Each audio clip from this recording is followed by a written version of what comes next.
মহাশয়, কে কি হয়েছে? আসলে কি আমাদের মিটুর মধু খাওয়ার খুব ইচ্ছে হয়েছে। মহাশয়কে কিছু করতে পারেন? মিট্টু না তোমার? না না, আমার না, মিটুর হয়েছে।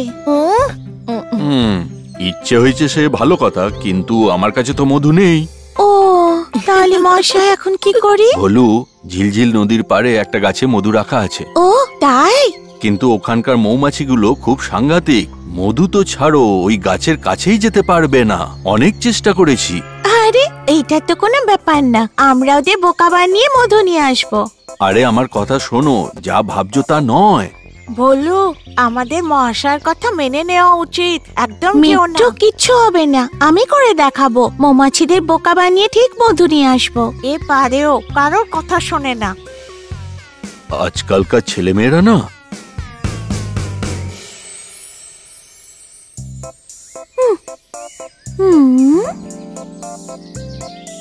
বলু, চিৎকার করো না, ওইদিকে দেখো। কোথায়? তুমি এখানে থাকো, আমি নিয়ে আসছি। বলু, সাবধানে। এখানে আশেপাশে তো কেউ নেই, তবু মহাশয় কার কথা বলছিল? বাঁচাও! পিছিয়ে গেছি। তোমাকে তো আগেই বলেছিলাম। তুমি চুপ করো, যাই হোক না কেন আমি মধু নিয়ে যাব। ভোলুকে চ্যালেঞ্জ। যাও যাও, দেখি আমি তোমার ক্ষমতা।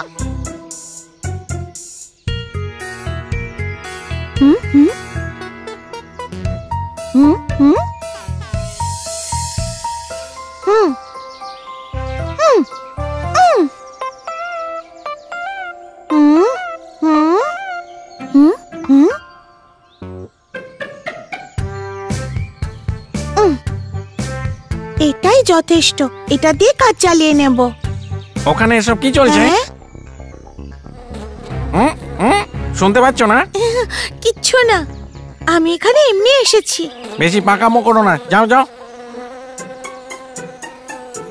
কিছু বুঝি না জানো?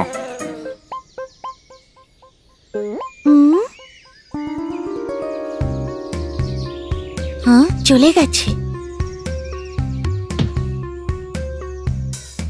এইবার কেমন মধু বেরোবে। বাঁচাও! ধর বেটাকে। ওরে বাবা, বাঁচাও! মৌমাছির দল, বাঁচাও! লাফ দাও। কোথায় গেল? চলো দেখি।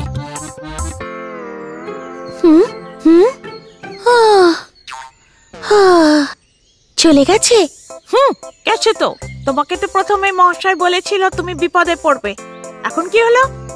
আসলে এই জন্যই তো বলে বড়দের কথা শুনতে হয়। এখন বুঝতে পেরেছো? ওরে বাবা, ওরে বাবা।